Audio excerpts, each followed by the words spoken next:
খাও, তাহলে তোমার মুখ ব্যথা করবে। আমি হেসে ওনার থেকে চকলেট নিয়ে খেতে শুরু করলাম। আজ আনিকার গায়ে হলুদ, ভার্সিটিতে যাওয়া হয়নি। হয়নি বলতে আহিয়ান যায়নি, তাই আমাকেও যেতে দেননি। ঘরে একা একা বসে আছি। উনি গেছেন আনিকার বাসায়। হঠাৎ করেই ফোন বেজে উঠল। স্ক্রিনে তাকিয়ে দেখি ইতি কল করেছে। আমি রিসিভ করে খানিকক্ষণ কথা বললাম। ও বলল এখন আমার বাসায় আসবে আর বিকেলে আকাশ ভাই আমাদের নিয়ে যাবে। যাক ভালো, এখন ওর সাথে বক বক করে সময় কেটে যাবে। বিকালে আমি রেডি হয়ে বসে আছি, কিন্তু ইতি ম্যাডামের সাজা এখনো হয়নি। প্রায় 2 ঘন্টা হলো বসে সাজগোজি করছে। আমি সেই কখন থেকে শাড়ি পরে বসে আছি। খানিকক্ষণ পর ইতি আয়নার সামনে থেকে উঠল। না, বেশ লাগছে ওকে। হলুদ রঙের সিল্ক একটা শাড়ি, মুখে একটু মেকআপ, মাথায় ফুলের খোপা, দারুণ। আমি ওর সামনে দাঁড়িয়ে কানের পিছনে কাজল লাগিয়ে বলি, আজ যেন কারো নজর না লাগে তোর ওপর। ইস, ভাইয়া তোর প্রেমে আজ ফিদা হয়ে যাবে। হুম, তা তো হবে, কিন্তু আজ আমার ভাইয়া হয়তো অন্য মেয়ের প্রতি ফিদা হবে। এই কথা শুনে আমি আর ইতি দরজার দিকে তাকালাম। দেখি আপু দাঁড়িয়ে আছে। আপু হেসে ভিতরে ঢুকলেন, অতঃপর বলতে শুরু করলেন, মাশাল্লাহ, ইতি ইতিকে তো সত্যি বেশ সুন্দর লাগছে, কিন্তু নিহা, তুমি এত সাদামাটা কেন? আপু আমার এমনই ভালো লাগে। তাই বলে এমন? চোখে কাজল নেই, ঠোঁটে রং নেই, চুলে ফুল নেই, এমন কেন? তুমি তো আমার ভাইয়ের মান সম্মান খাবে মনে হচ্ছে। ইতি বলে উঠে, আপু, এখন তুমি বোঝায়, আমি হাঁপিয়ে গেছি বোঝাতে বোঝাতে। সেটাই তো দেখছি, কিন্তু শাড়িটা বেশ, তবে তোমার সাজের সাথে মানাচ্ছে না। বসো এখানে। আচ্ছা আহি, তোমাকে অর্নামেন্টস কিনে দেয়নি? হ্যাঁ দিয়েছি। পরোরি কেন? পরবো মানে একটু পর পড়তাম আর কি। হয়েছে, রাখো, তোমার একটু পর। আরে আপু সত্যি একটু পর পড়তাম আমি। আপু আমার হাতটা ধরে আয়নার সামনে বসিয়ে দিয়ে বলেন, খানিকক্ষণ চুপ করে বসো এখানে। অতপর আমি আর কথা বললাম না। তারা দুজন এবার আমাকে নিয়ে পড়লো, তবে আমি বেশি সাজগোজ করব না। আমাকে সাজাতে শুরু করলো। চোখে গাঢ় কাজল, চুলগুলো খোপা করে ফুল বেঁধে দিল। তার সাথে কিছু অর্নামেন্টস পরে আমি একদম রেডি বলেই উঠে দাঁড়ালাম। আপু আমাকে আবার বসিয়ে দিয়ে বলেন, লিপস্টিক লাগানো হয়নি, বসো। আপু আমি আর কিছু দেব না। আরে, শুধু এটা দিব, দিতে আর কতক্ষণ? অতপর আমার ঠোঁটে হালকা করে গোলাপি রঙের লিপস্টিক দিল। আকাশ ভাইয়া চলে আসলো। আমরা আনিকার বাসায় যাবার জন্য বের হলাম। আনিকার বাসায় এসে গাড়ি থামলো। ওদের বাড়ি দেখে আমি অবাক। পুরো বাড়িটা ফুল দিয়ে ডেকোরেট করা। বাড়ির ভিতর ঢুকতে যাব, দেখি দরজার সামনে উনি আসলেন। আমার শাড়িটার সাথে ম্যাচ করে একটা হলুদ পাঞ্জাবি আর সাদা পায়জামা। খুব হ্যান্ডসাম লাগছে আজ তাকে, কেন জানি না, কিন্তু সত্যি খুব সুন্দর লাগছে ওনাকে। উনি এসে আমাকে বলল, ঠিক মতো এসেছো তো? হুম। চলো ভেতরে চলো। আকাশ, তুইও আয়। আমি আর উনি হেসে দিলাম। অতপর ওদের রেখে আমরা ভিতরে গেলাম, কারণ ওদের অনেক দেরি হবে। উনি আমাকে নিয়ে যাচ্ছে আর বলতে শুরু করেন, এত সেজেছো কেন? সাজলাম কোথায়? এই যে মাথায় ফুল, তুমি তো কখনো চুল বাঁধো না, আজ কেন বাঁধলে? মন চাইলো তাই। না, খুলে ফেলো। কেন? ভালো লাগছে না। কিন্তু এখানে কিভাবে? এখানে আসো আমার সাথে। বলে আমাকে একটা ঘরে নিয়ে গেলেন। অতপর আমাকে পিছিয়ে ঘুরিয়ে আমার চুল দেখে ফুলটা খুলে ফেলল। আমি চুলগুলো মাঝে সিথি করে নিলাম। আমি তাকিয়ে বললাম, আছে এখন। উনি মাথা নাড়ালেন, যার অর্থ না। এখন আবার কি হলো? উনি পেছন থেকে একটা কাঠগোলাপ বের করে আমার কানে গুঁজে দিয়ে বললেন, এখন ঠিক লাগছে তোমায়, পুরো খাঁটি ভূতনি। আমি মুখ ভেংসি দিয়ে বেরিয়ে আসলাম। ইস, আপু কত সুন্দর করে খোবা করে দিল, আর উনি সেটা খুলে ফেললেন। ভাবতে ভাবতে হাঁটতে লাগলাম। হঠাৎ কেউ আমাকে এই মিসেস বলে ডাকলো। আমি খানিকটা অবাক হয়ে পেছনে তাকালাম। দেখি ওই শপিং মলের ছেলেটা। কিন্তু এখানে কি করে? ছেলেটা আমার কাছে এসে জিজ্ঞেস করলো, তুমি এখানে? গেস্ট হিসেবে এসেছি। ও আচ্ছা। আর আমি তো জিজ্ঞেস করিনি। Oh sorry. বাই। আরে শোন তো। কে শুনে কার কথা? আমি হেঁটে চলে আসলাম। কি রকম গায়ে পড়া ছেলেটা! আমি হাঁটতে হাঁটতে বাড়ির দ্বিতীয় তলায় এসে পড়লাম। হঠাৎ করেই সামনে তাকিয়ে দেখি নীতি। ও এমনিতেই অনেক সুন্দরী, তবু আজ অনেক মেকআপ করেছে, তাও সুন্দরী লাগছে। তার সাথে টিনার প্রায় একই অবস্থা, দুজনই আমার সামনে দাঁড়ানো। হঠাৎ নীতি বলে ওঠে, খবর কি তোমার? মানে আপু? ইদানিং খুব বেশি ঘুরছো আহির সাথে। কাল নাকি ওর সাথে শপিং করতে গিয়েছিলে। নীতির কথা শুনে আমার চক্ষু চড়ক গাছ। আমি কি বলবো বুঝে উঠতে পারছিলাম না। নীতি কিভাবে জানলো আমি শপিং মলে গিয়েছিলাম, তাও আহিয়ানের সাথে? হুট করেই কেউ বলে উঠল, এত কি ভাবছেন মিসেস? আপনি? আমি। এতক্ষণে আমি বুঝলাম আহিয়ানের কথা কে বলল। এই ছেলেটা আহিয়ানকে চিনে, এটা তো আমি জানতামই না। ছেলেটা আবার বলল, আমার পরিচয়টা দেব? কপাল কুঁচকে তাকালাম। ছেলেটা হেসে বলল, আমি তোমার ফ্রেন্ড টিনার ছোট ভাই, বাট আমি আর তুমি সেম ক্লাস। হঠাৎ নীতি বলে উঠল, কাল ওই তো ছিল না আহির সাথে? তুই ঠিক দেখেছিলি তো? আমি কিছু বলবো তার আগেই পেছন থেকে ইতি বলে উঠে। নীতি আর টিনা পিছনে ঘুরল। আমি কিছু বললাম না, কিন্তু নীতি কিছু বলতে চাইলো। তখন ইতি এসে আমার হাত ধরে ওদের সামনে থেকে নিয়ে গেল। ওরা কিছু বলার সুযোগ পেল না। ইতি আর আমি ছাদে যাচ্ছি, কারণ গায়ে হলুদের ছাদে হবে। ইতি বলতে শুরু করলো, তুই ওদের মুখে মুখে কথা বলতে পারিস না? দেখবি একবার বলে আর কিছুই বলবে না। বাদ দে না, আজকের দিনে ঝামেলার দরকার নেই। কিন্তু ওরা করবে, আমি সেদিন শুনেছি ওরা কিছু একটা করবে, তাই তোকে বিয়েতে ইনভাইট করেছে। তুই কি ভাবিস এমনি এমনি তোকে ওরা ইনভাইট করেছে? তোকে বলে দিলাম সবসময় আমার সাথে থাকবি, বুঝলি? আচ্ছা ঠিক আছে, চল এখন। ছাদে এসে দেখি মানুষে গম গম করছে চারিদিক। এক পাশে অনেক সুন্দর করে স্টেজ সাজানো, সেখানে আনিকা আপু বসে আছে। আমি একটু দূর থেকেই দেখলাম, আর কাছে গেলাম না। হঠাৎ ইতি আমার মুখ ঘুরিয়ে নিজের কাছে নিয়ে বলল, এটা তো আমি খেয়ালই করিনি। চুলের ধরন তো এমন ছিল না, ব্যাপারটা কি রে? আবার এই কাঠগোলাপ সামথিং সামথিং মনে হচ্ছে কেন?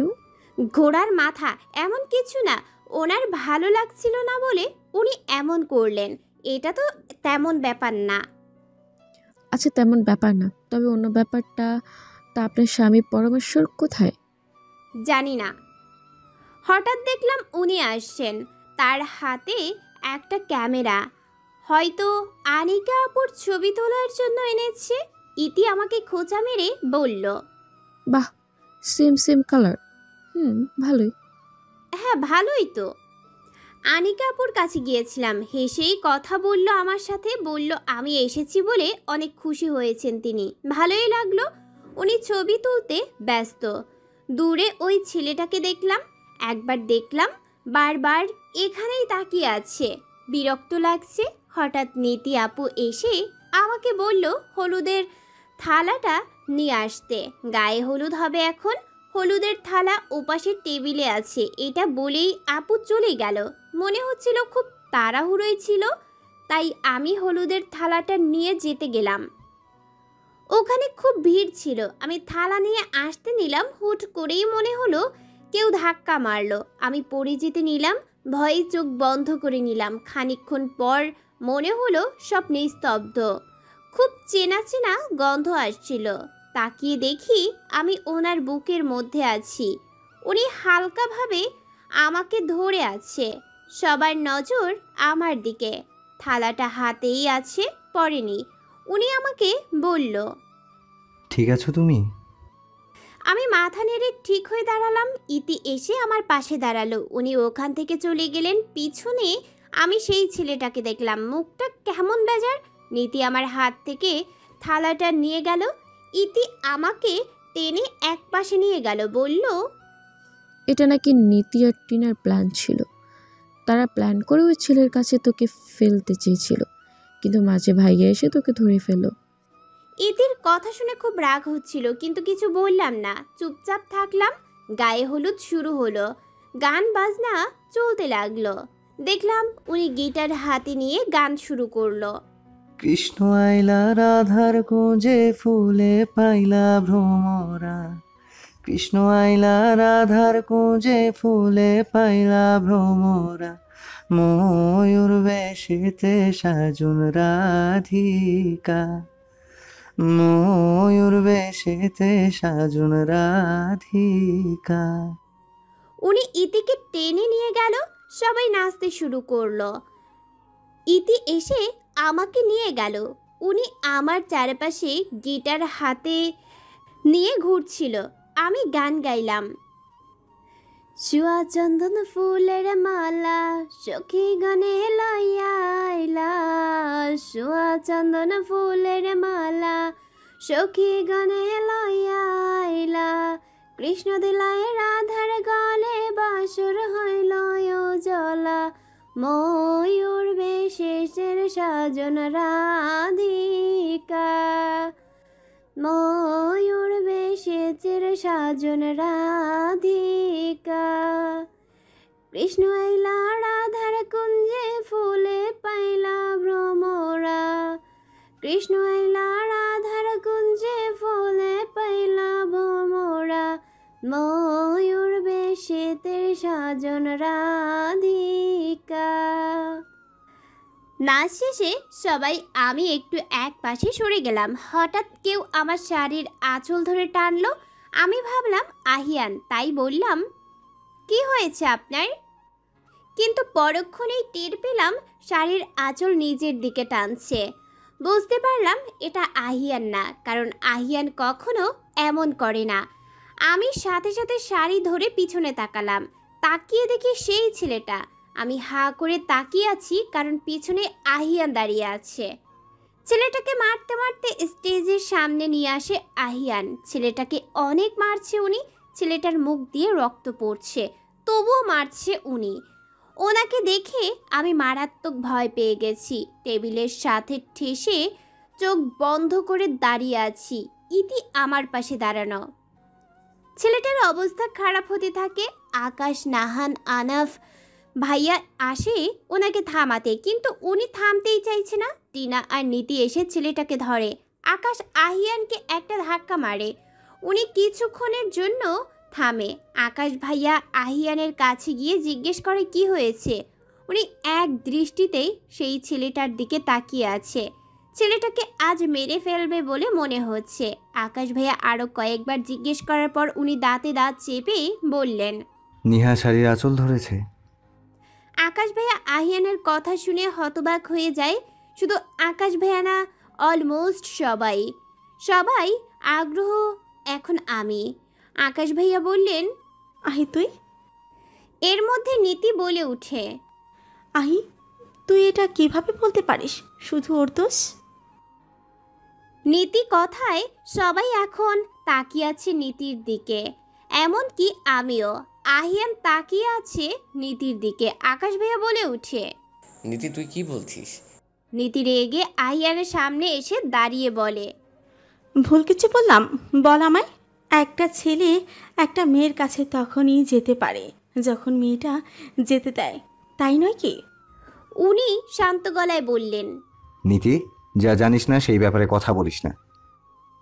নীতি বলতে শুরু করে, ও আচ্ছা, তাহলে তুই বল তো। আমি অন্ধ?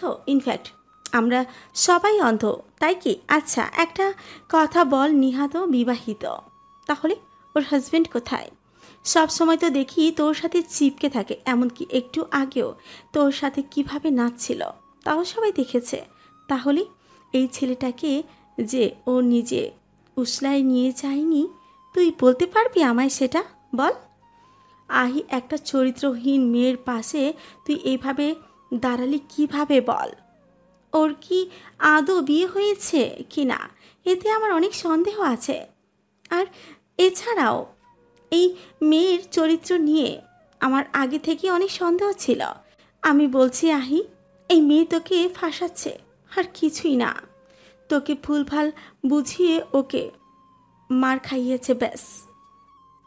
নীতির কথা শুনে সবাই থমকে আছে। আহিয়ান চুপ হয়ে আছে। আমার চোখে পানি আর থামছে না। আমি একপাশে দাঁড়িয়ে কেঁদেই যাচ্ছি। সবাই তাকিয়ে আছে আমার দিকে।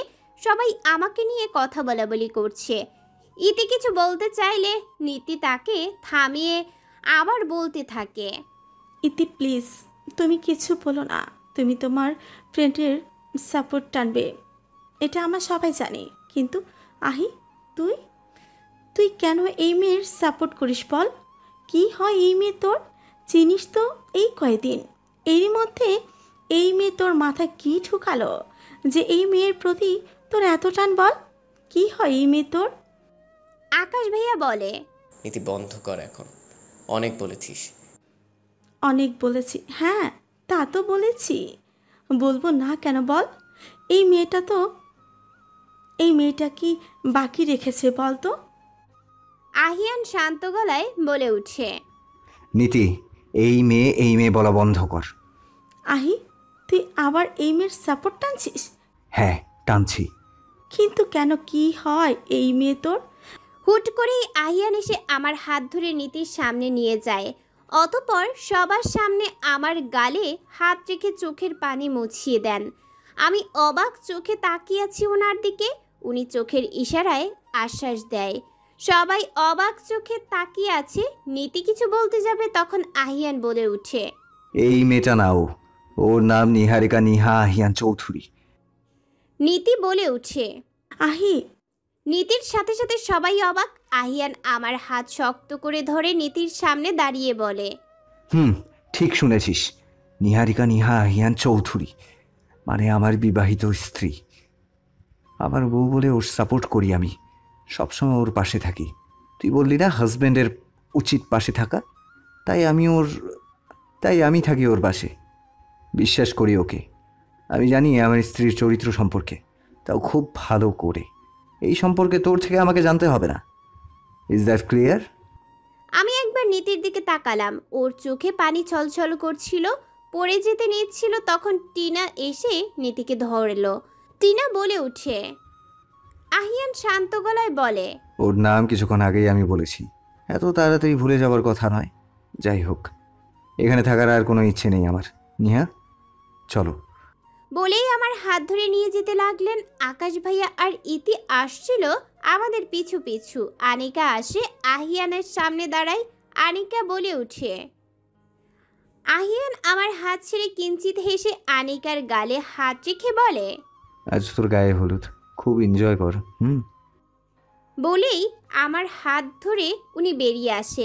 আনিকা বেশ কয়েকবার ডাকে কিন্তু উনি পিছনে ফিরে তাকান না। আকাশ ভাইয়া আর ইতিকে ওখানে থাকতে বলে। গাড়িতে আমাকে উঠিয়ে দেন। আমি গাড়িতে বসে কাঁদছিলাম, কিন্তু উনি ধমক দেওয়ায় চুপ হয়ে গেলাম। কোনো কথা হয়নি গাড়িতে। উনি আমাকে নিয়ে সোজা বাড়িতে চলে আসেন। গাড়ি থেকে নেমে আমার হাত ধরে রুমে নিয়ে এসে বলে, চেঞ্জ করে ফ্রেশ হয়ে নাও, আমি আসছি, বলেই বাহিরে চলে যান। আমি চুপচাপ চেঞ্জ করে ব্যালকনিতে এসে দাঁড়াই। আমার খোলা চুলগুলো বাতাসে উড়ছে। চোখ বন্ধ করতেই নীতি প্রত্যেকটা কথা আমার কানে বাজছিল। চোখ থেকেই আর মনেই পানি পড়তে থাকে। হঠাৎ উনি বলে উঠে, তোমার চোখের পানির কি দাম নেই? যখন তখন কাঁদো। চুপ করবেন আপনি? আমার সামনে চায়ের কাপ দিয়ে বলল, আচ্ছা নাও, চা খাও। কেঁদে কেঁদে এতক্ষণে তোমার মাথা ব্যথা শুরু হয়ে গেছে, চা খেলে দেখবে মাথা ব্যথা কমবে। আমি চায়ের কাপ নিয়ে চা খেতে থাকি। আমার পাশে উনি দাঁড়িয়ে চা খাচ্ছে। দুজনেই নিশ্চুপ। অতঃপর আমি দোলনায় বসে পড়ি। সেখানে বসে বসে আকাশের দিকে তাকিয়ে থাকি। কোনো সময় ঘুমিয়ে পড়ি জানি না। সকালে ঘুম থেকে উঠে দেখি আমি এখনো দোলনায় বসে আছি। আমার পাশে আহিয়ান মনে হচ্ছে। আমি আর উনি সারা রাত এখানে এভাবে বসেই ঘুমিয়েছিলাম। আমি ঘুম ঘুম চোখে ওনাকে দেখতে থাকি। মনে পড়ে কালকে ওনার প্রত্যেকটা কথা। সবার সামনে আমাকে নিজের স্ত্রী বলে পরিচয় দিয়েছেন তিনি। আমাকে নিজের স্ত্রীর সম্মান দিয়েছে। কখনো ভাবিনি এভাবে সত্যিটা সামনে আসবে। কিন্তু আনিকা আপুর জন্য খারাপ লাগছে। আমার জন্য ওনার গায়ে হলুদের অনুষ্ঠান নষ্ট হয়ে গেল। সব কিছু ভেবে একটা দীর্ঘশ্বাস ফেললাম। সোফায় বসে আছি আর আমার পাশে বসে আছেন উনি। কি আমার শাড়ির আঁচল নিয়ে গুতোগুতি করছে। আমার সামনে বসে আছে নীতি, টিনা, সেই ছেলেটা, তবে হাতে মুখে ব্যান্ডেজ করা। ইতি, আকাশ, আনাফ আর নাহান ভাইয়া সবাই এসেছে ওনাকে নিতে আনিকার বিয়েতে। কিন্তু উনি কিছু বলছেন, চুপচাপ বসে আছে। ওদের যে বিরক্ত লাগছে সেটা আমি নিজেকে দেখেই বুঝতে পারছি। প্রায় অনেকক্ষণ এভাবে বসে থাকার পর সেই ছেলেটা, টিনা আর নীতি আমায় সরি বলল। মনে মনে অনেক খুশি লাগছিল, কিন্তু আমি কিছুই বলিনি, কারণ উনি আগে থেকে বলে দিয়েছে কিছু বলতে না আমায়।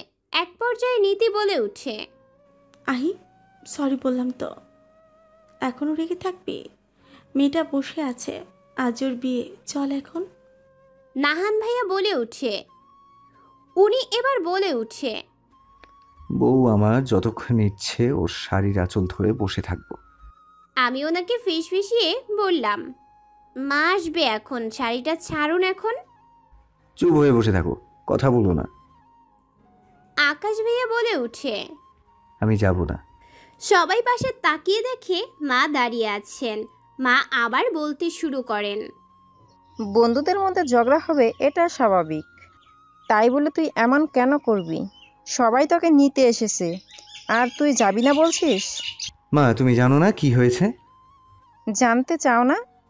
তোমাদের বন্ধুদের ব্যাপার তোমরা বুঝো, তাই বলে মেহমানদের এইভাবে অপমান করবি? মেহমান কারা আবার? ইতি বলে উঠে। এই যে ভাইয়া আমার। আমি বলে উঠি, মা আমিও অনেক বলেছি, আপনি এখন বলুন। নেহাও বলেছে, তাও এভাবে কেন বসে আছিস? উঠ বলছি, যা। মা, মাহি, আমি কি বললাম? যাচ্ছি। বলে আমার শাড়ির আঁচল ফেলে রুমে গেলেন। রুমে গিয়ে আমাকে ডাকতে শুরু করলেন। সামনে তাকিয়ে দেখি নীতিরা বাদে সবাই মুখ টিপে হাসছে। মা ওখান থেকে চলে গেছেন। আমি মাথা নিচু করে ওনার কাছে গেলাম। সেদিনের মতো আজও পুরো রুমের অবস্থা খারাপ। এখানে ওখানে জামা কাপড় ছড়িয়ে ছিটিয়ে পড়ে আছে। একটু আগে বলল যাবে না, আর এখন ঘরের এই অবস্থা। আমি ওনার দিকে তাকিয়ে আছি। উনি আমাকে বললেন, পাঞ্জাবি কোথায়? খুঁজে পাচ্ছি না। তাই বলে ঘরের এমন অবস্থা করবেন? আমাকে জিজ্ঞেস করলেই তো হতো। এই যে জিজ্ঞেস করলাম, বলো এখন। ওই যে টেবিলে আমি গুছিয়ে রেখেছি। আচ্ছা, তুমি রেডি হয়ে নাও, এসব সার্ভেন্ট এসে গুছাবে, বুঝলে? আমরা তৈরি হয়ে দুজনে একসাথে নিচে নামলাম। উনি লাল রঙের পাঞ্জাবি পরা আর আমি লাল রঙের একটা শাড়ি। সবাই তাকিয়ে আছে আমাদের দিকে। ইতি বলে উঠে, একদম পারফেক্ট জুটি লাগছে দুজনকে। ইতির কথাটা নীতিকে শুনিয়ে বলেছে, এটা আর কেউ না বুঝুক, আমি বুঝেছি। নীতিরা আর দাঁড়িয়ে না থেকে বের হয়ে যায়। আকাশ ভাইয়া আমাদের দেখে খানিকটা প্রশংসা করলেন। অতঃপর সবাই গাড়িতে উঠলাম। আমি আর উনি ওনার গাড়িতে, বাকিরা তাদের নিজ নিজ গাড়িতে। বিয়ের বাড়িতে যাবার পর সবাই গাড়ি থেকে নেমে গেছে। আমি নামতে যাব, হুট করেই উনি আমার হাত ধরে বলে, আমার কথা আগে শোনো, এরপর যাবে। কি কথা? একা একা কোথাও যাবে না, সব সময় আমার সাথে থাকবে, আমার হাত ছেড়ে হাঁটবে না, বুঝলে? একটা কাজ করুন, আমার শাড়ির আঁচলটা নিজের হাতে বেঁধে নিন, তাহলে আপনার সাথে থাকবো সব সময়। হ্যাঁ, এটা ভালো বলেছে। দেখি তোমার শাড়ি। রাখুন তো, বিয়েবাড়ি আমি হারিয়ে কোথায় যাব? আজব, এত বলার কি আছে? রেগে গাড়ি থেকে নেমে গেলাম। উনিও বের হয়ে বললেন, যা বলেছি সব যেন মনে থাকে। অতঃপর আমার হাত ধরে ভিতরে ঢুকেন। সবাই আমাদের এমনভাবে দেখছে যেন ভিন গ্রহের কোনো প্রাণী আমরা। আনিকা ওনাকে দেখে অনেক খুশি হলো। সে স্টেজ থেকে আহির কাছে আসলো। অতপর আমার কাছে এসে আমাকে জড়িয়ে ধরলো, সরিও বলল। যাই হোক, খুব ভালো মতো বিয়ে সম্পন্ন হলো। নীতিকে মাঝে মাঝে দেখলাম কিভাবে রেগে আমার দিকে তাকাতে। আমার জন্য এটা স্বাভাবিক, কারণ নীতি এটা সহজে মেনে নিবে না, এটা আমি জানি। কিন্তু উনি আমাকে কোথাও একা ছাড়লেন না, পুরো বিয়ে বাড়িতে আমার হাত ধরেছিলেন। ইতি আর আকাশ ভাইয়া এটা নিয়ে কম মজা করেনি, তবুও উনি আমার হাত ছাড়েনি। আনিকার মা আমাকে অনেক আদর করলেন। যখন জানলেন আমি আহিয়ানের স্ত্রী, তিনি আহিয়ানকে অনেক আদর করেন বিধায় আমাকেও কম করলেন না। বেশিরভাগ মানুষই শুধু আমাকে দেখতে লাগলো, অনেকে বলাবলি করতে লাগলো। বিয়ের ব্যাপারে তারা কিছু জানলো না, এটা কেমন বিয়ে, কেন কেউ কিছু বুঝতে পারলো না, এরকম নানা ধরনের কথা। সত্যি মানুষের কাজ শুধু অন্যের সমালোচনা করা। এখন সে যতই ব্যস্ত হোক না কেন, সেই সমালোচনার মজা কেউ ছাড়তে চায় না। কি যে পাই এসবে আমি বুঝি না। আনিকাকে বিদায় দিয়ে আমরা বাড়িতে আসলাম। আসতে আসতে অনেক রাত হলো আর খুব ক্লান্ত হয়ে পড়লাম। আমি কোনো কাজ করিনি বটে, তবুও সেখানকার মানুষের বক বক শুনে আমি অনেক ক্লান্ত। তারা কিভাবে যে এত কথা বলতে পারে এটা ভাবতেও আমার অবাক লাগে। যাই হোক, ওনার কোনো খবর জানি না। আমি এসেই চেঞ্জ না করে ঘুমিয়ে পড়লাম। সকালে কারো চেঁচামেচিতে ঘুম ভাঙলো। ঘুম থেকে উঠে দেখি প্রায় অনেক বেলা হয়ে গেছে। এতক্ষণ কিভাবে ঘুমালাম? পাশে তাকিয়ে দেখি উনি নেই। তার মানে কি উনি উঠে গেছেন, কিন্তু আমাকে উঠায়নি? এটা কি হলো? আমাকে ডাক দিল না কেন? কিন্তু এত জোরে জোরে কথা বলছিল কে? আমি উঠে ফ্রেশ হয়ে বাইরে আসলাম। নিচে তাকিয়ে দেখি বসার ঘরে কেউ বসে আছে, একজন মহিলা। সে এত জোরে জোরে কথা বলছে, কিন্তু কে উনি? মা আমাকে দেখে নিচে আসতে বললেন। আমি নিচে আসলাম, দেখি আপু আর উনি বসে আছেন সোফায়, আর সেই মহিলাও। এখন তাকে আরো ভালো করে দেখছি। মধ্যবয়স্ক একজন মহিলা, ফর্সা গায়ের রং, বাঙালি সাদা শাড়ি পরা, চোখে চিকন ফ্রেমের চশমা পরা, খুব সাজগোজ করতে ভালোবাসে দেখেই মনে হচ্ছে। গয়নাগাটি পরা, এমনকি কানের উপরে অবধি ফোটানো, আর সবগুলোতেই দুল পরা। দেখে মনে হয় না এত বয়স তার। খুব পরিপাটি থাকেন তিনি, খুব রাগীও বটে। আমাকে দেখে মুখটা কেমন বেজার করে ফেললেন। মা তাকে বললেন, কাকি, এই হলো আপনার মাহির বউ। আমি সাথে সাথে তাকে সালাম দিলাম। উনি সালামের উত্তর দিয়ে বললেন, আয়ানের মা, তোর কি চোখ নষ্ট হয়ে গেল গা? আমার আহির জন্য এই মেয়ে আনলি তুই? আমি তার কথা শুনে মাথা নিচু করে দাঁড়িয়ে আছি। মা হেসে বললেন, কাকি, আপনার আহি পছন্দ করে বিয়ে করেছে। আমি আপন না করে পারি বলুন? কাকি বললেন। আহিয়ান বলে উঠে, এখনকার ছেলে মেয়ের আবার পছন্দ।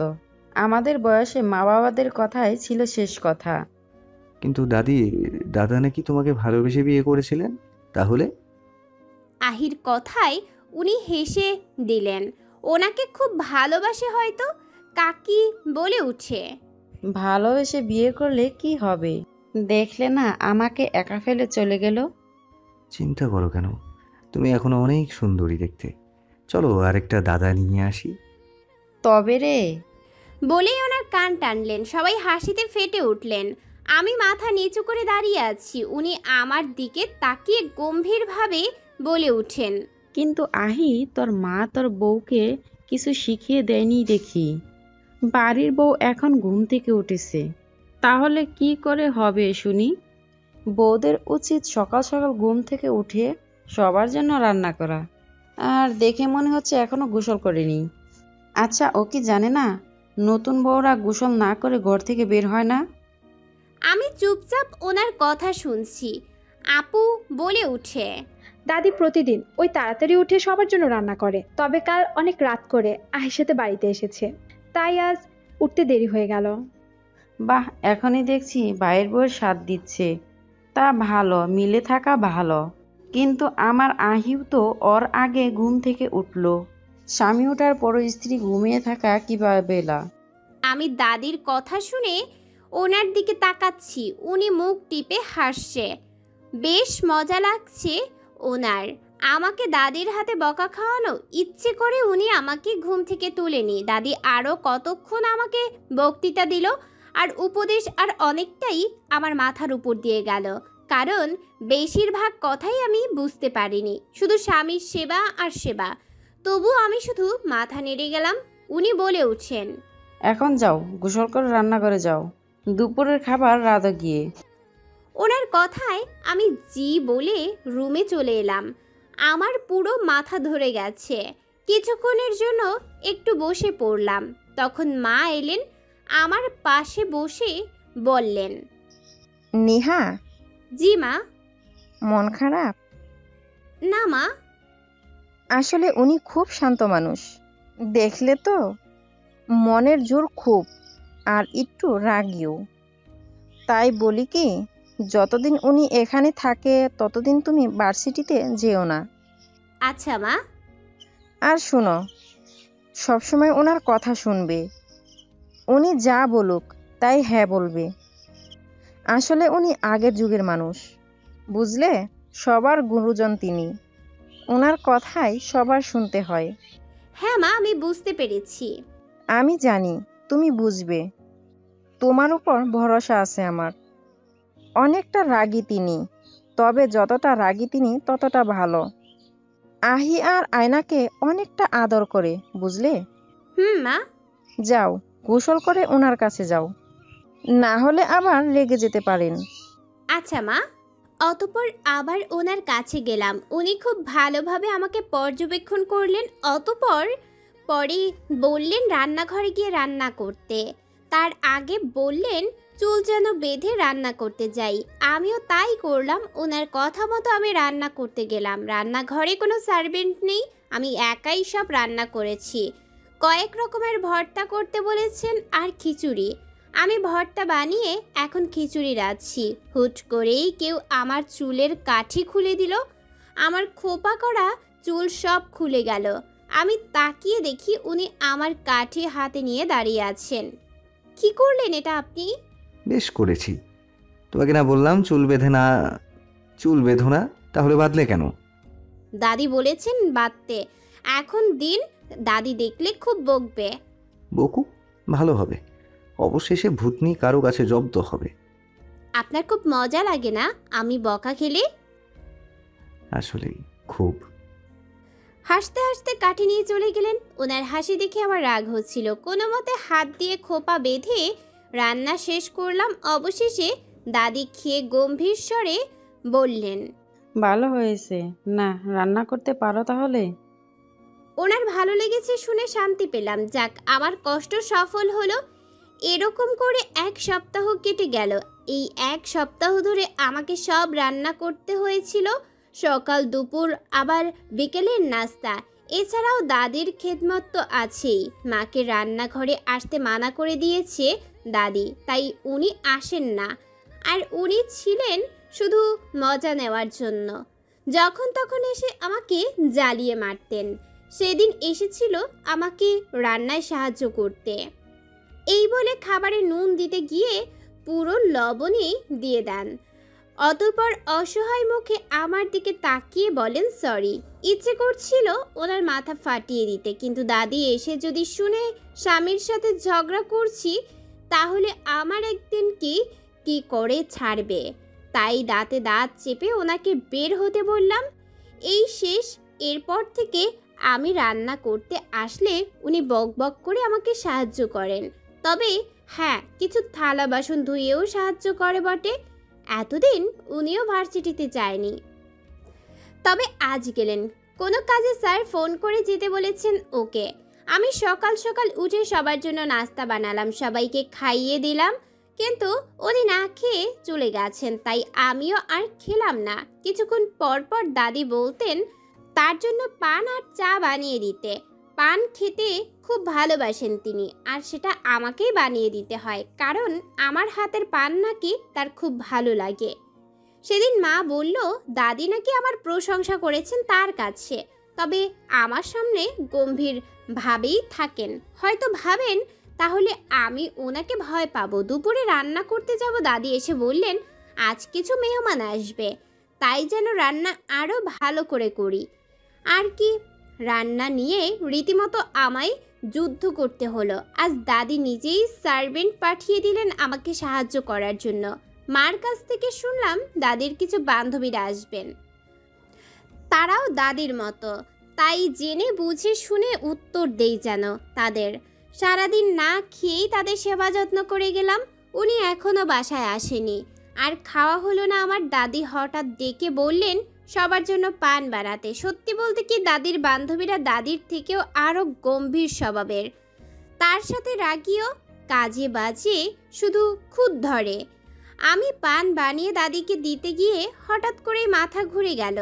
দাদি আমার হাত ধরে বললেন, ঠিক আছে নাতবউ। জি দাদি, একটু মাথা ঘুরলো শুধু। আমার কথায় তারা সবাই মিটিমিটি হাসলো। আমি বুঝতে পারলাম না, পান দিয়ে চলে আসলাম। সারাদিন কিছু খাইনি, এখন ভাবলাম একটু বিস্কুট খাবো। একটা বিস্কুট মুখে দিতেই কেমন জানি লাগলো।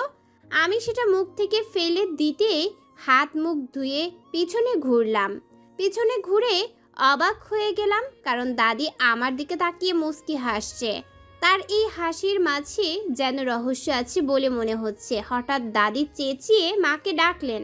মা তাড়াহুড়ো করে নিচে আসলে দাদি হেসে হেসে মাকে বললেন, বুঝলে আয়নের মা, এতদিন আমি দাদি ছিলাম, আজ সেই সুসংবাদ তুমি পেলে। দাদির কথা শুনে মা আমার দিকে তাকান। আমি বেকুবের মতো তাকিয়ে আছি। মা তাড়াতাড়ি করে আমাকে নিয়ে সোফায় বসান। দাদি তার বান্ধবীরা এসে আমাকে দেখে বলছেন আমি প্রেগনেন্ট। আমি হাঁ করে তাদের মুখের দিকে তাকিয়ে আছি। মা যেন খুশিতে আত্মহারা। সার্ভেন্টকে পাঠালো মিষ্টি আনতে। আমি বললামও আমি প্রেগনেন্ট না। তখন দাদির এক বান্ধবী এসে আমার পেটে হাত রাখলেন, বললেন আমি নাকি সত্যি প্রেগনেন্ট। আমি মাকে না বলছি, তখন দাদি বললেন, আরে মেয়েটা নিয়ে এত চিন্তার কি আছে? তোমাকে দেখে আমার সব, সেই আর আগেই বলেছে তোমার কথা, কিন্তু আমি বিশ্বাস করে নিলাম। এখন করেছি। তোমার হাব ভাব দেখে আমার কাছেও এমন লাগছে। আরে বিয়ে যখন হয়েছে, বাচ্চা তো হবেই। আমাদের অভিজ্ঞতা আছে বুঝলে, কোনটা বাচ্চার মা আর কোনটা কুমারী, এটা আমরা দেখলেই বুঝতে পারি। আমি হাঁ করে তাদের কথা শুনছি। কি বলছে এসব? সত্যি কি আমি? তবে ছি ছি ছি ছি, এটা কি করে হতে পারে? কিন্তু যদি আহিয়ান জানে, তখন উনি কি বলবেন এইসব শুনে? আমার মাথা আবার ঘুরতে লাগলো। সবাই আমাকে দেখে ধরে রুমে নিয়ে গেল। মা আমার পাশে বসে আছেন। আমি তাকে বলছি এমন কিছু না, তারা ভুল বুঝছে, কিন্তু দাদি না বলেই যাচ্ছে। আর মাও দাদির কথাই শুনছে। তারা আমাকে বিশ্রাম করতে বলে চলে গেছে। খুব কান্না পাচ্ছে এখন আমার। উনি এসব শুনলে কি বলবে, কি ভাববে? আচ্ছা, যদি সত্যি আমি না না, এটা কিভাবে হতে পারে? এটা কোনোভাবেই সম্ভব না। কিন্তু যদি আহিয়ানও বিশ্বাস করে? তখন বিছানায় বসে কাঁদছিলাম। হঠাৎ গাড়ির আওয়াজ পেলাম। আমি দৌড়ে ব্যালকনিতে গিয়ে দেখি ওনার গাড়ি। তার মানে উনি এসে গেছেন। আমি চোখ মুছে দৌড়ে বের হলাম। আমি ওপর থেকে দাঁড়িয়ে দেখছি উনি ভিতরে। আমার সাথে সাথে সবাই ওনাকে ঘিরে ধরেছে। দাদি ওনাকে মিষ্টি খাওয়াচ্ছে, কিন্তু সব ওনার মাথার উপর দিয়ে যাচ্ছে। উনি জিজ্ঞেস করলেন, কি হয়েছে? কি শুরু করলে তোমরা এইসব? আরে এখন তো কমই, আরো খেতে হবে তোমাকে। কেন গো, আবার নতুন দাদা আসছে বুঝি? সবাই হেসে বলেন, তা তো আছে, তার সাথে আরেকজনও আছে। উনি আবার একটু বিচলিত হন। দাদি হাসতে হাসতে বলেন, বুঝলে আহি, তোর মা আবার আমার মতো দাদির ডাক শুনতে পাবে। মানে? মানে কি রে, তুই বাপ হচ্ছিস, বাপ। ও আচ্ছা। কি কি কি কি হচ্ছি আমি? বাবা হবি বাবা। নে এবার মিষ্টি খাওয়া শুরু কর। উনি মিষ্টি কি খাবে, কাশতে শুরু করে। সবাই ওনাকে ধরে সোফায় বসান। ওনার কাশি থামছে না। আমি দৌড়ে সিঁড়ি থেকে নিচে এলাম। মা ওনাকে পানি খাওয়ালেন। ঢক ঢক করে এক গ্লাস পানি খেয়ে মাকে বললেন আরও এক গ্লাস পানি দাও। উনি ঘামতেও শুরু করেছেন। দাদি হেসে বললেন, দেখলে আমার নাতির কাণ্ড, খুশিতে যেন পাগল হয়ে গেছে। এদিকে উনি আমার দিকে তাকিয়ে আছে, আমি ওনার দিকে তাকিয়ে আছি। উনি বেশ রেগে আছে। হুট করেই সবার সামনে থেকে উঠে আমার কাছে এসে হাত টেনে রুমে নিয়ে গেলেন। সবাই আরও জোরে জোরে হাসতে থাকে। রুমে এসে উনি আমার হাত ছেড়ে দরজা আটকান, অতঃপর আমার দিকে তাকিয়ে থাকেন। ভয়ে আমার গলা শুকিয়ে যাচ্ছে। উনি গম্ভীর স্বরে বললেন, কার বাচ্চা এটা? ওনার কথা শুনে আমার চোখ দিয়ে পানি গড়িয়ে পড়ে। কি বলবো বুঝতে পারছি না। আমার হাত পা কাঁপতে শুরু করে। আমি কাঁপা কাঁপা গলায় বলি, বাচ্চা? হ্যাঁ, বাচ্চা, যার কথা নিচে সবাই বলছে। কার বাচ্চা এটা? তুমি তো আমাকে কিছু বলনি এই বাচ্চার ব্যাপারে কখনো। কি লুকিয়ে রেখেছিলে? কেন? ওনার কথায় বুঝতে পারছি উনি আমাকে বিশ্বাস করছেন না। আমি ধপ করে নিচে বসে পড়ি, জোরে জোরে কাঁদতে থাকি আর বলতে থাকি, বিশ্বাস করুন, আমি কিছু জানি না, কোনো বাচ্চা নেই, সবাই মিথ্যা বলছে। উনি নিশ্চুপ হয়ে আছেন, কোনো কথা বলছেন না। তার মানে উনি আমার কথা বিশ্বাস করছে না। এখন কি হবে? আমি আরও জোরে কাঁদতে থাকি। কাঁদতে কাঁদতে বলতে থাকি, আপনি বিশ্বাস করুন, আমি সত্যিই কিছু জানি না, তারা কি থেকে কি বলছে। উনি এখনো কিছু বলছেন না। আমি কাঁদতে কাঁদতে এবার হেসকি উঠে যায়। উনি হুট করেই নিচে বসে আমার গালে হাত রেখে বলে, আরে আরে নিহা, কান্না থামাও। আমি জানি তুমি প্রেগনেন্ট নও, আমি তো মজা করছিলাম। এই নিহা। আমি এবার কান্না থামিয়ে ওনার দিকে তাকাই। দেখি উনি মুখ টিপে হাসছে। মেজাজ গেল বিগড়ে। আপনি, তার মানে আপনি? সরি, আসলে সারাদিন কোনো ঝগড়া হয়নি তো তোমার সাথে, তাই। তাই আপনি? উনি উঠে গেলেন। আমি উঠে রেগে ওনাকে ধমকাচ্ছি। এক পর্যায়ে উনি আর আমি খাটের এপাশ থেকে ওপাশ দৌড়াদৌড়ি করছি। উনি হাসছেন আর বলছেন, মজা করেছে, সবাই মজা করছে আমাকে নিয়ে, কেউ আমার কোনো কথাই শুনছে না। উনি এবার আমার কাছে এসে বলেন, নিহা সরি, আসলে আমি। দাঁড়িয়ে ওনার কাছে গিয়ে, কি আপনি? কি আপনি? জানেন কতটা ভয় পেয়েছিলাম আমি?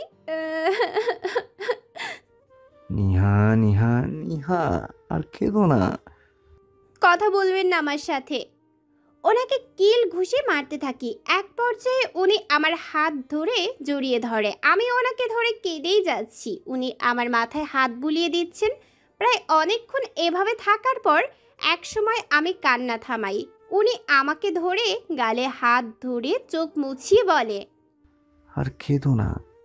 আপনিই তো কাঁদালেন আমায়। আচ্ছা সরি সরি, কতবার সরি বলালে তুমি আমায় দিয়ে? আমার শার্ট পুরো ভিজিয়ে ফেলেছো কেটে কেটে। ভালোই করেছি। আচ্ছা কি হয়েছে বলো তো? অতঃপর আমি ওনাকে প্রথম থেকে শুরু করে সব বললাম। সব শুনে উনি হাসতে হাসতে মাটিতে গড়াগড়ি খাওয়ার অবস্থা। আমি কপাল কুঁচকে বলি, কারো পৌষ মাস, কারো সর্বনাশ। হাসতে হাসতে বললেন, হ্যাঁ ঠিক বলেছো, আমার পৌষ মাস আর তোমার সর্বনাশ। আমি রেগে বালিশ ওনার দিকে ছুঁড়ে মারি। উনি তবুও হাসছে। আমি রেগে বলে উঠি, এত হাসছেন কেন? হাসির কি হয়েছে শুনি? হাসবো না আবার? তোমার একটু মাথা ঘোরার কারণে সবাই কি না কি ভেবে ফেললো। মজা নিচ্ছেন? আরে না। তাহলে ভাবুন কি করে সবাইকে বোঝাবেন আমার মাথায় কাজ করছে না। তোমার মাথা কাজ করে কবে? ধুর, রাখুন ছাতার মাথা। আচ্ছা চলো। কোথায় যাব? ঘুরতে যাবা? আপনি আবার মজা করছেন? বক বক না করে চলো তো। বলেই আমার হাত ধরে নিচে নিয়ে গেল। সবাই তাকিয়ে আছে আমাদের দিকে। দাদি বলে উঠে, কি রে নাথ বউ, কি কথা বললো এতক্ষণ? আমি মাথা নিচু করে দাঁড়িয়ে আছি। উনি বলে উঠেন, আমরা একটু বাইরে যাচ্ছি, আছে ডাক্তারের কাছে যাচ্ছি। মা বলে উঠেন, ডক্টরের কাছে? কেন, কি হয়েছে? সব ঠিক আছে তো নিহা? মা সব ঠিক আছে, আমি নেহাকে নিয়ে চেক আপ করাতে নিয়ে যাচ্ছি। Check up? তোমরা যা বলেছো তাই শিওর হবার জন্য। দাদি বলে উঠেন, কেন রে আহি, তোর দাদির কথাও তুই বিশ্বাস করিস না? এমন কিন্তু না দাদি, এই যুগে মুখের কথায় কিছুই হয় না, তাই আমি আসছি। কি যুগ রে বাবা, গুরুজনের কথা বিশ্বাস করে না। দেখবি আসার সময় তোকে মিষ্টি আনতেই হবে। অতপর উনি আমাকে চেক আপ করিয়ে রিপোর্ট নিয়ে বাসায় আসার জন্য রওনা হলেন, কিন্তু রিপোর্ট আমাকে দেখালেন না, এমনকি বললেনও না কি হয়েছে। অনেক জিজ্ঞেস করার পরেও কোনো উত্তর পেলাম না, শুধু একটাই কথা, বাসায় গিয়ে বলবো। বাসায় আসার সময় এক গাদা মিষ্টি কিনলেন, কিন্তু কেন? সব কিছু আমার মাথার উপর দিয়ে যাচ্ছে। তারপর ওনার মুখটা খুব গম্ভীর, এদিকে টেনশন, আমার অবস্থা খারাপ হয়ে যাচ্ছে। বাসায় এসে দাদি আর মা ছুটে আসেন আমাদের কাছে, তারা একের পর এক প্রশ্ন করেই যাচ্ছে। উনি হুট করে দাদির মুখে একটা মিষ্টি দিয়ে দেন। মা জিজ্ঞেস করতেই যাচ্ছে রিপোর্ট কি, উনি শান্ত গলায় বললেন, রিপোর্ট পজিটিভ। ওনার কথায় আমি বড় বড় চোখ করে ওনার দিকে তাকিয়ে আছি। মা খুশিতে আত্মহারা। দাদি বললেন, দেখছ, আমি বললাম না নাতবু মা হতে যাচ্ছে। উনি হেসে বলেন, জি না, এরকম কিছু না। ওনার কথায় আমি ওনার মুখের দিকে তাকিয়ে আছি। মা অবাক হয়ে বললেন, কিন্তু তুই তো বললি রিপোর্ট পজিটিভ। হ্যাঁ পজিটিভ, আমি যা ভেবেছি সেই হিসেবে আমার কাছে পজিটিভ, কিন্তু তোমাদের কাছে নেগেটিভ। দাদি বলেন, আর এই খুশিতে তুই মিষ্টি আনছিস। উনি মাথা নাড়েন। আয়ানের মা বাবা লাঠিটা দে তো, ওর মাথা থেকে ভূত তাড়াতে হবে। উনি ফিসফিসিয়ে আমাকে বলেন, ভূত নিয়ে আমার মাথায় ভর করে আছে, এটা তো আর দাদি জানে না। আমি রেগে ওনার দিকে তাকাই। এদিকে দাদি এসে ওনার কান ধরে কিছুক্ষণ ঘোরান। আমি মার দিকে তাকাই, ওনার মুখটা মলিন হয়ে গেছে, কিন্তু খানিকক্ষণ পর উনি হেসে আমার কাছে এসে বলেন, নিহা, ঠিক আছো তুমি? আসলে মা বুঝোই তো, এই আনন্দের এতটা অন্তহারা ছিলাম যে তোমার কথা আমি শুনিনি। তোমার কথা শোনা উচিত ছিল আমার। উনি বলে উঠেন, আরে মা, দাদি তো আগের যুগের, তাই এমন ভুল করলো, আর তুমিও তার কথাই নাচলে। এই জন্যই বলে মেয়েরা সবসময় এক লাইন বেশি বুঝে। বলেই উনি জোরে জোরে হাসতে থাকে। দাদি এসে ওনার কান আবার মলে দেন আর বলেন, কি পাজি ছেলে, এভাবে মায়ের সাথে মজা করছে। তবে রে, উনি দৌড়ে উপরে চলে গেলেন। এখানে সবাই হাসতে থাকেন। মা আমাকে উপরে চলে যেতে বলেন। আমি রুমে এসে দেখি উনি এখনো হাসছেন। আমি রেগে ওনার সামনে এসে কোমরে হাত রেখে বলি, এত টেনশন কেন দেন আপনি আমায়? তোমায় আবার কি করলাম? বাই দ্য ওয়ে, টেনশন আমি না, তুমি দাও। ও আচ্ছা, তাহলে মিষ্টি আনলেন কেন বলেন তো? আরে দাদি বলেছিল আসার সময় মিষ্টি আনতে, তাই। কেন, এতে তোমার আবার কি হলো? কি আবার হবে, এমনিতেই তো রিপোর্ট বলেননি, তার উপর মিষ্টি এনে সবাইকে খাওয়াচ্ছেন। আমার অবস্থা কি হয়েছিল জানেন? আরে এত ভয় পাচ্ছ কেন? আমি আর তুমি দুজনেই জানি এটা সম্ভব না, তাহলে এত ভয় পাচ্ছ কেন? জানি না, কিন্তু মনে হচ্ছিল যদি আপনি বিশ্বাস না করেন তাহলে। উনি এসে আমার গালে 2 হাত রেখে বলেন, তোমার আমার সম্পর্ক যেমনই হোক না কেন, আমি অনেক বিশ্বাস করি তোমায়, বুঝলে? ওনার কথায় আমার ঠোঁটের কোণে হাসি ফুটলো। আসলে খুব বিশ্বাস করেন উনি আমায়। আমি ওনার চোখের দিকে তাকিয়ে আছি। উনি হেসে আমাকে বলেন, তুমি বসো, আমি আসছি। অতপর বাইরে চলে গেলেন। আমি খাটে বসলাম, খুব ক্লান্ত লাগছে আর ক্ষুধাও লেগেছে। কিছুক্ষণ পর উনি খাবার নিয়ে রুমে আসেন।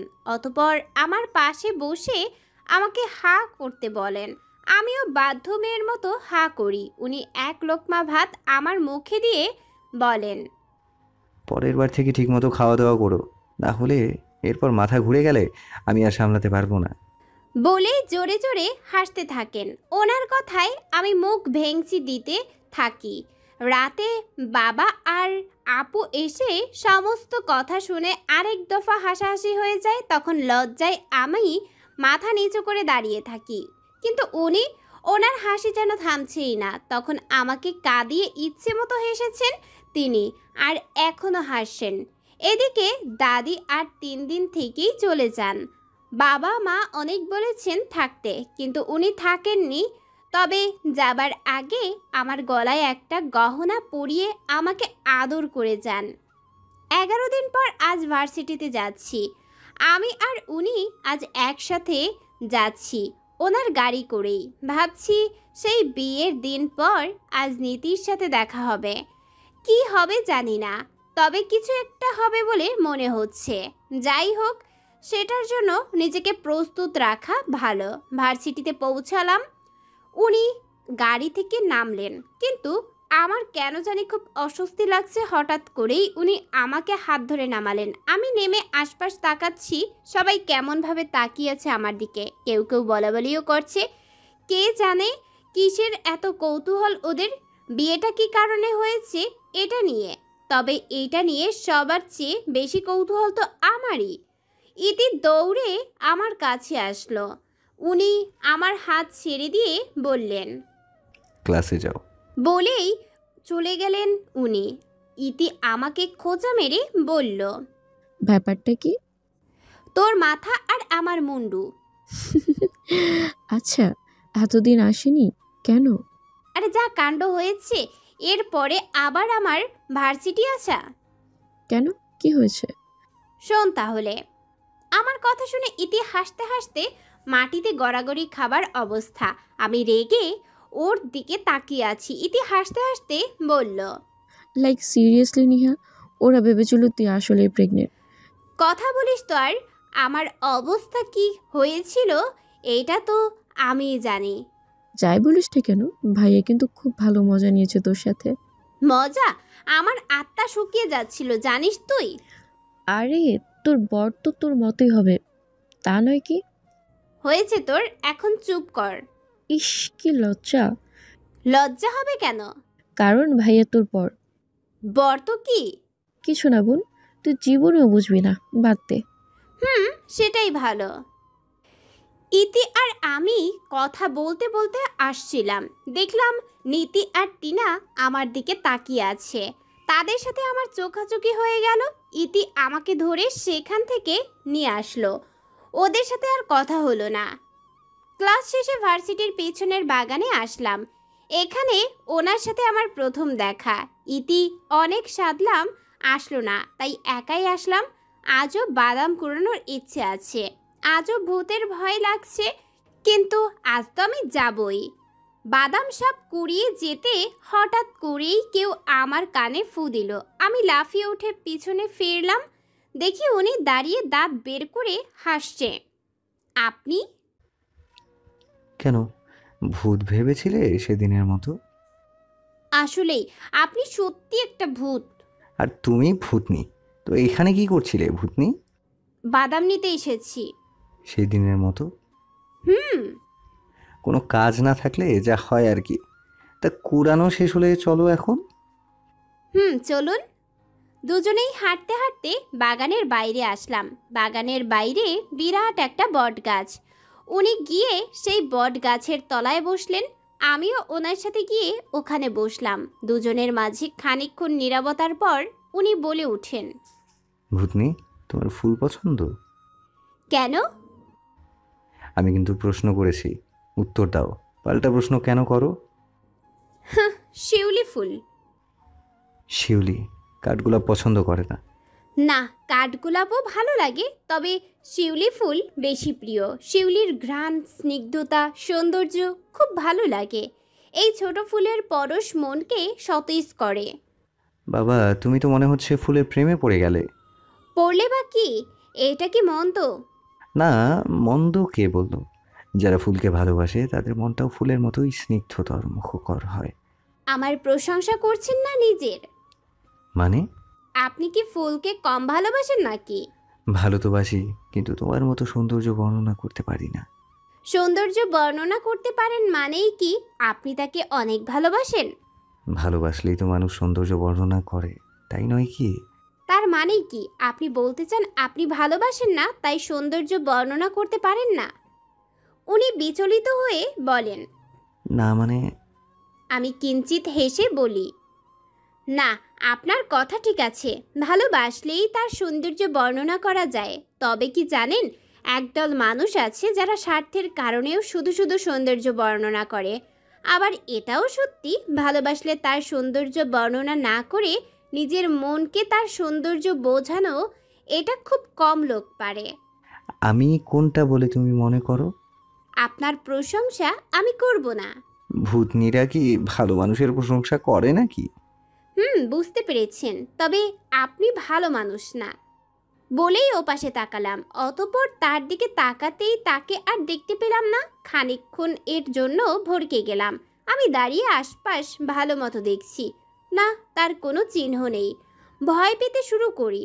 আসলে কি সেটা উনি ছিলেন নাকি ভূত ছিল? সত্যি সত্যি যদি ভূত হয়, তাহলে এতক্ষণ আমি একজন ভূতের সাথে বকবক করছিলাম কিভাবে? হুট করেই আমার এক পাশে 2 হাত ভর্তি শিউলি ফুল নিয়ে আসলো।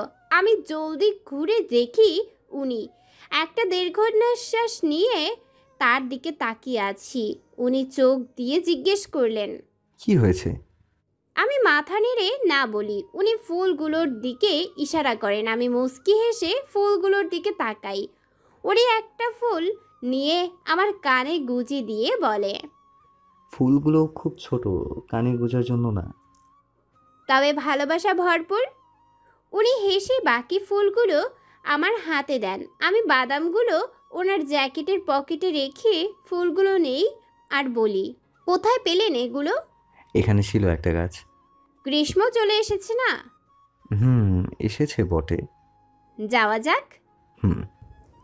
বাসায় এসে সবগুলো ফুল টেবিলে রাখলাম। ভালোই লাগছে ছোট ছোট এসব ফুলগুলো। এগুলোর ঘ্রাণ দারুণ, দেখতেও খুব সুন্দর। আসার সময় উনি একটা শিউলি ফুলের চারা নিয়ে এসেছিলেন, সেটা ব্যালকনিতে রেখেছেন। আমি সেটাতে একটু পানি দিয়ে আসলাম। ব্যাগ থেকে একটা ডায়েরি বের করলাম, সেটাতে ফুলগুলো রাখলাম। কিন্তু মানুষটা কেন করে? স্মৃতি রাখার জন্য হয়তো, কিন্তু আমি কেন রাখছি? ওনার আর আমার স্মৃতিগুলো সাজিয়ে রাখার জন্য। কিন্তু কেন? এই কথাটা ইতিকে জিজ্ঞেস করলাম, কারণ এটা সারাদিন আমার মাথায় ঘুরছিল। তাই পরদিন ভার্সিটিতে এসে ইতিকে জিজ্ঞেস করলাম মানুষ স্মৃতিগুলো কেন সাজিয়ে রাখে। ইতির উত্তরটা এমন ছিল, স্মৃতি অনেক রকমের হয়, কিছু দুঃখের, কিছু ভালোবাসার। তবে মানুষ ভালোবাসার স্মৃতি রাখতেই বেশি ভালোবাসে, কারণ সেগুলোতে কিছু সূক্ষ্ম সুখ থাকে। আর এই সূক্ষ্ম সুখগুলো বরাবরই ক্ষণস্থায়ী, যার কারণে এই সুখগুলোকে স্মৃতি হিসেবে রাখতে খুব ভালো লাগে। ওর কথা খুব মনোযোগ দিয়ে শুনছি আর ভাবছি, তখনকার ওনার আর আমার স্মৃতিগুলো তো দুঃখের ছিল না। তবে কি? ইতি বলে ওঠে, কী রে, কী ভাবছিস? কিছু না। আমি জানি কি? তুই এটাই ভাবছিস না। তোর আর ভাইয়ের স্মৃতিগুলো কিসের, ভালোবাসার না দুঃখের? তোর কি মনে হয়? দুঃখের তো হতেই পারে না, সেগুলো ভালোবাসার ছিল। ভালোবাসার স্মৃতিতে কি ভালোবাসার প্রয়োজন নেই? অবশ্যই আছে, ভালোবাসা না থাকলে সেগুলো কি ভালোবাসার স্মৃতি হয়? তাহলে তোর ধারণা ভুল, কারণ আমাদের মাঝে ভালোবাসা নেই। না আছে। ইতি আমি বলছি তো নেই। আচ্ছা তাহলে কেন আছিস ভাইয়ের কাছে? বিয়েটা তো জোর করে হয়েছে, তবে কেন যাসনি তার কাছ থেকে এখন বল। যাইনি কারণ, ওয়েট, তুই কি বললি? জোর করে বিয়ে? তোকে এটা কে বলল? উনি আমাকে জোর করে বিয়ে করেছে? আমি তো তোকে বলিনি, আর উনিও না বললে তাহলে? ইতি বিচলিত হয়ে গেল। সে আমতা আমতা করে বলল, আমি মানে আমাকে বলেছে মানে? কি লুকাচ্ছিস আমার কাছ থেকে? ইতি ভড়কে গেল। কি লুকাবো? আর লুকানোরই বা কি আছে বল। আমি জানি তুই, ভাইয়া আর উনি আমার কাছ থেকে কিছু লুকাতে চাইছিস, কিন্তু সেটা কি আমাকে বললেই বা কি হবে? নিহা, এমন কিছুই না। তাহলে আমার থেকে মুখ লুকিয়ে কেন কথা বলছিস? আচ্ছা বাদ দে, সেদিন যেমন তুই আমাকে জোর করিসনি, আমিও করব না। বিয়েটা উনি প্রতিশোধ নেওয়ার জন্য করেছে, আমি জানি। তবে এখনো তেমন কিছু করেনি, কিন্তু করবে। তুই ভুল ভাবছিস, ভাইয়া এমন কিছুই করবে না। করবে? করবে না। তুই চিনিস না ওকে, তাই এভাবে বলছিস। উনি যে কি আর ওনার মনে কি, সেটা ওনাকে দেখে বোঝা যায় না, বুঝলি? না নিহা, তুই ভুল। তুই কখনো তাকে বোঝার চেষ্টাই করিসনি। তাই এটা বলছিস। সেদিন উনি তোকে প্রতিশোধ নেওয়ার জন্য বিয়ে করেনি, বিয়ে করেছে যেন তোর সাথে ওই বুড়ো লোকটার বিয়ে আটকাতে পারে তাই। তুই এত নিশ্চিতভাবে কি করে বলছিস? আর যদি বিয়েটা ভাঙতেই চাইতো তাহলে অনেক ধরনের পথ ছিল বিয়েটা ভাঙার, কিন্তু উনি তা না করে আমাকে বিয়ে করেছেন। তাহলে হ্যাঁ, তোর কথায় যুক্তি আছে, তবে সবসময় পরিস্থিতির সাথে যুক্তি খাটে না নিহা। তুই কি বলতে চাস? ইতি এটাই বলতে চাই নিহা আহিত তোমাকে বিয়ে করে দয়া করেছে। এতটুকু কথা বুঝতে পারছো না তুমি? আমি আর ইতির সামনে তাকায় দেখি নীতি দাঁড়িয়ে আছে। নীতিকে আসতে দেখে আমরা দাঁড়িয়ে গেলাম। নীতি আমাদের কাছে এসে বলতে লাগলো, ভেবো না, তোমাদের কথা আড়ি পেতে শুনছিলাম। ব্যাপারটা তেমন না, আমি শুধু এখান দিয়ে যাচ্ছিলাম, তখন বিয়ের কথাটা কানে গেল, তাই দাঁড়ালাম আর কি। আসলেই বিয়েটা নিয়ে আমার কৌতূহল কম ছিল না নিহা। দিনরাত এইটাই ভাবছিলাম, তোমার মতো একটা মেয়েকে কি করে বিয়ে করলো আহি, যে তোমাকে দেখতে পারতো না, কথায় কথায় তোমাকে অপমান, সে কি করে তোমাকে এত কেয়ার করছে। কিন্তু এখন এখন আমার মাথায় সব ঢুকলো। আসলে কি বলো তো আহি, যেমনই হোক না কেন ওর দয়ার পরিমাণটা অনেক বেশি, আর সেই দয়ার কারণেই বিয়ে করেছে ও তোমায়। ইতি বলে উঠে, নীতি মুখ সামলিয়ে কথা বলো, ভাইয়া জানলে কিন্তু। আহি জানলে? আহি জানলে এখন আর কি হবে, কিছুক্ষণ আমায় বকবে, তাই বলে কি সত্যিটা বদলে যাবে? আচ্ছা নিহা, তোমার কি মনে হয়েছিল ও তোমায় ভালোবেসে বিয়ে করেছে? আমি নীতির দিকে তাকিয়ে আছি। নীতি আবার বলতে থাকে, একটু আগেই তো তুমিও বললে যে ও তোমায় ভালোবাসে না, তাহলে তো এটা সত্যি যে ও তোমায় শুধু দয়া করছে আর কিছু না? ইতি বলে উঠে, না, ভাইয়া কোনো দয়া করেনি। ও আচ্ছা, দয়া করেনি? তাহলে কি? ভালোবেসে বিয়ে করেনি, দয়া করেনি, তাহলে কি? তাহলে তোমাকে কি কারণে বিয়ে করেছে? রক্ষিত করে রাখার জন্য? নীতির কথা শুনে আমি চমকে উঠি। ইতি নীতি বলে চেঁচিয়ে ওঠে। আমার চোখের কোণে পানি জমে গেছে। নীতি আবার বলে উঠে, ইতি, চেঁচিও না, এটাই সত্যি। আহি তোমাকে রক্ষিত করে রাখার জন্যই বিয়ে করেছে, আর কিছুই না। আমি চিনি আহিকে, ও তোমার মতো মেয়েকে কখনোই ভালোবাসতে পারে না। এখন বিয়ে করিয়ে ঠিকই ঘরে রেখেছে, কিন্তু যখন ওর মন ভরে যাবে তখন ঠিকই তোমাকে ছুঁড়ে ফেলে দেবে। তোমার থেকে ততটা দূরে থাকবে যেভাবে আমরা ময়লা আবর্জনা থেকে দূরে থাকি। নীতির কথা শুনে আমি নিঃশব্দে কাঁদছি। ইতি কি বলবে বুঝে উঠতে পারছি না। নীতি বলে ওঠে, নিহা, তুমি যথেষ্ট বুদ্ধিমতী মেয়ে, এতটুকু বোঝার ক্ষমতা তোমার নিশ্চয়ই আছে বলি আমি মনে করি, তাই নয় কি? আমি আর ওখানে দাঁড়ালাম না, দৌড়ে বাইরে এসে পড়লাম। চোখ দিয়ে অঝরে পানি ঝরছে, থামার নামই নিচ্ছে না। কাঁদতে কাঁদতে বাসায় চলে এলাম। বাসায় এসে ব্যালকনিতে দেওয়ালে পিঠ ঠেকিয়ে বসে পড়লাম, কাঁদতে লাগলাম। নীতির প্রত্যেকটা কথা আমার কানে বাজছিল। সত্যি কি হই আমি ওনার? কেন বিয়ে করলেন উনি আমায়? কি দোষ ছিল আমার? এভাবে দয়া করলেন উনি আমায়, নাকি নীতির কথাই সত্যি? দু হাঁটু ভাঁজ করে কেঁদেই যাচ্ছি। এখন আর কাঁদতেও ইচ্ছে করছে না। রাগ হচ্ছে, খুব রাগ হচ্ছে। দোলনার এক কোণায় পড়েছিল মদের বোতল। উনি কাল খেয়ে এখানে রেখেছেন। আমি রাগের চোটে সেখান থেকে মদের বোতল নিয়ে খেতে নিলাম। লোকে বলে এগুলো খেলে নাকি রাগ কমে, শুধু সেটাই কমানোর প্রচেষ্টা। কিন্তু একবার খেয়েই আমার অবস্থা খারাপ। ছি, কি বিচ্ছিরি গন্ধ! এসব কিভাবে খান উনি? কাশতে কাশতে আমার অবস্থা খারাপ, কিন্তু তবুও খাওয়ার চেষ্টা করলাম। কিছুক্ষণ খাবার পর মাথা ঘুরতে লাগলো।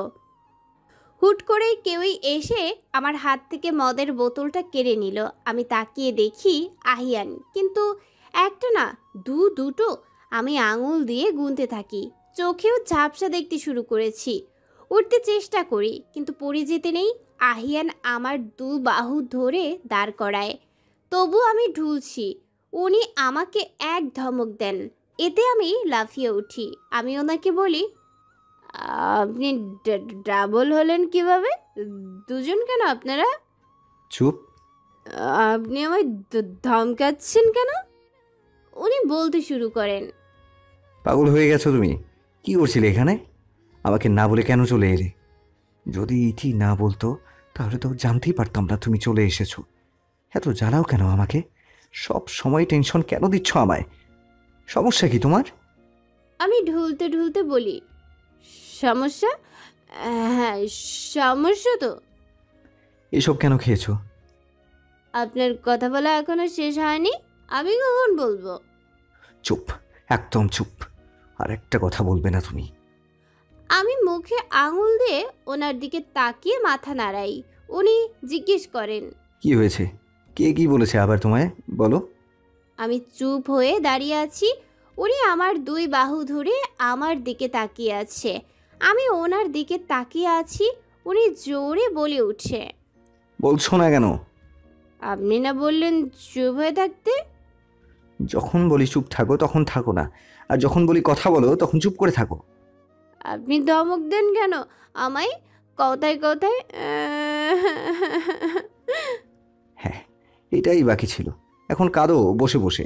আমি ওনার হাত ছেড়ে নিচে বসে হাত পা ছড়িয়ে ছিটিয়ে কাঁদতে লাগলাম। উনি হাতের বুড়ো আঙুল দিয়ে কপাল ঘষতে লাগলেন। আমি নিচে বসে কেঁদে যাচ্ছি। হুট করে উনি আমাকে কোলে তুলে নিলেন। আমি ওনার গলা জড়িয়ে নাক টানছি। উনি আমার দিকে তাকিয়ে আছে। অতঃপর রুমে গিয়ে আমাকে বিছানায় ধপ করে ফেলে দেন। আমি মা গো বলে চিৎকার করে উঠি। ঠোঁট উল্টে বলি, ফেলে দিলেন কেন আমায়? বেশ করেছি, এটাই দরকার তোমার জন্য। বিছানা থেকে নেমে আমি এক্ষুনি গিয়ে আম্মুকে বিচার দিব, আপনি আমাকে মেরেছেন। কি? মারলাম কখন? মেরেছেন, আমি ব্যথা পেয়েছি বলেই বের হতে নিলাম। উনি আমাকে টেনে দুই বাহু ধরে নিজের কাছে টেনে নিলেন। দাঁতে দাঁত চেপে বললেন, কি হয়েছে তোমার? আমি ওনার চোখের দিকে তাকিয়ে বলি, আমাকে বিয়ে করেছেন কেন? কপাল কুঁচকে বলেন, মানে? আমাকে দয়া করেছেন কেন? কি বলছো এইসব? ওনার থেকে নিজে সরে, আমাকে বিয়ে করে দয়া করেছেন আপনি? কেন করলেন এরকম? আমার মাথায় কেন ঋণের বোঝা বাড়াচ্ছেন বলুন? আমি চেয়েছি আপনার কাছে কোনো দয়া?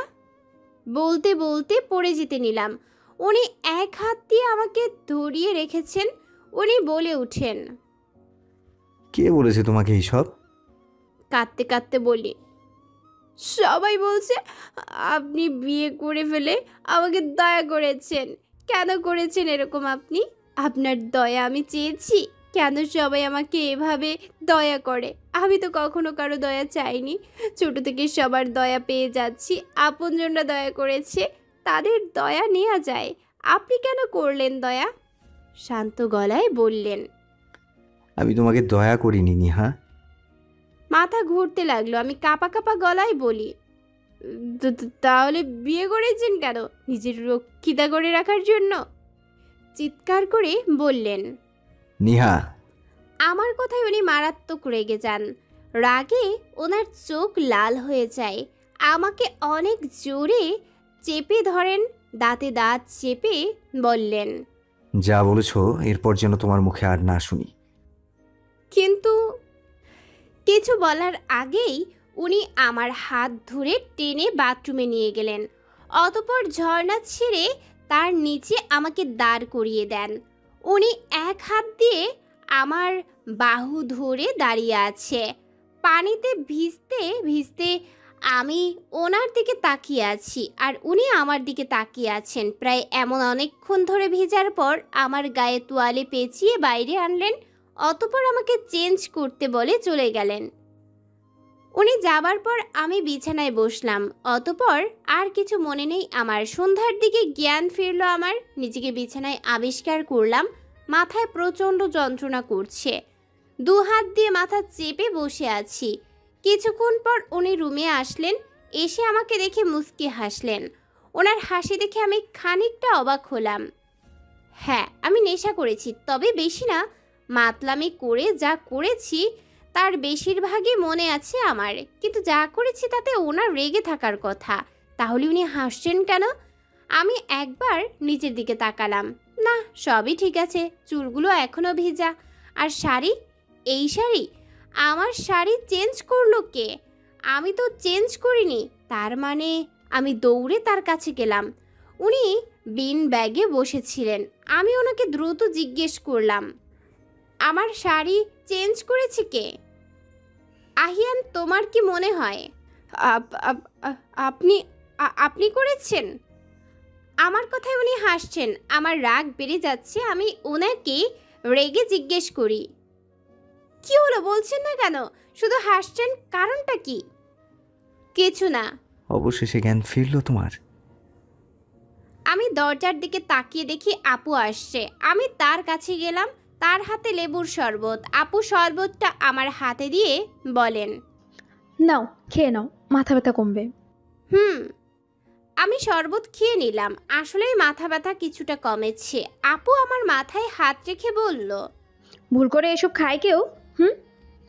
আমি আপুর দিকে তাকিয়ে আছি। আপু আবার বলে, সব দোষ আহির, এসব খেয়ে এখানে ওখানে রেখে দিবে। উনি বলে উঠে, সরি, ভুলে গেছিলাম, বাসায় একটা বাচ্চা ভূত নিয়ে আছে। চুপ কর তুই। মেয়েটা ভেজা শরীর নিয়ে জ্ঞান হারালো তোর জন্য। ভাগ্যিস আমি মাকে ডাক দিইনি, না হলে তোকে ভর্তা বানিয়ে দিত। মেয়েটার কি হাল করেছে। ঢং। আমি বলে উঠি, আপু। হ্যাঁ নিহা বলো, ঠিক লাগছে তো এখন? জি আপু। তাড়াহুড়ার মধ্যে আমি এই শাড়িটাই পরালাম তোমাকে। কি করব বলো, তোমার এমন অবস্থা দেখে কিছুই তো মাথায় আসছিল না আমার। তার মানে উনি কিছুই করেনি, আমি শুধু শুধু ওনাকে কথা শোনাচ্ছিলাম। কিন্তু উনি হাসছিলেন কেন? আপু আর কিছুক্ষণ থেকেই চলে গেলেন। আমি আসন পেতে বিছানায় বসে ওনার হাসির রহস্য খুঁজছি, কিন্তু কিছুই পাচ্ছি না। ধুর, এভাবে বসে থাকলে কি জানবো? এর চেয়ে বরং ওনার কাছে যাই, তাহলে কিছু জানতে পারবো। আমি উঠে ব্যালকনিতে গেলাম। দেখি উনি গ্রিল এর সাথে ঠেসে দাঁড়িয়ে সিগারেট খাচ্ছে। ওনার মুখ মলিন হয়ে আছে। আমি ওনার পাশে গিয়ে দাঁড়ালাম। উনি সিগারেটের ধোঁয়া টানতে আর সব ধোঁয়া আকাশে উড়িয়ে মিলিয়ে যাচ্ছে। আমি চুপচাপ দাঁড়িয়ে আছি, কি দিয়ে শুরু করব বুঝতে পারছি না। হঠাৎ উনি বলে ওঠেন, নিহা। আমি ওনার দিকে তাকালাম। উনি সিগারেট খেতে খেতে আকাশের দিকে তাকিয়ে বললেন, বিয়ে করে আমি তোমাকে দয়া করিনি। আমি শুধু চেয়েছিলাম ওই লোকটার সাথে যেন তোমার বিয়ে না হয়, ব্যাস এতটুকুই। আমি নিশ্চুপ হয়ে আছি। উনি আবার বলেন, জানো, যেদিন প্রথম আমায় তুমি থাপ্পড় মেরেছিলে, সেদিন থেকে তোমার উপর আমার অনেক রাগ হয়েছিল। দেখতে পারতাম না তোমায় দেখলে আমার অনেক রাগ হতো। তাই সেদিন রৌদ্রের মাঝে তোমায় দাঁড় করিয়ে রেখেছিলাম। এরপরও আমার কিছু রাগ ছিল, কিন্তু সেটা আমি মনেই রেখেছিলাম। তবে আমি জানতাম না নীতি তোমাকে এই কারণে সবসময় অপমান করত। তবে তুমি যখন সেদিন বললে, তারপর আমি নীতিকে বারণ করে দিই তোমাকে কিছু না বলতে। কিন্তু কেন, সেটা আমার কাছেও অজানা। আমার তো রাগ ছিল বলো তোমার উপর, তাহলে আমি কেন তোমার জন্য এটা করলাম? তবে সেটা খুব করে ভালো লেগেছিল আমার। আমি ওনার কথা শুনছি মনোযোগ দিয়ে।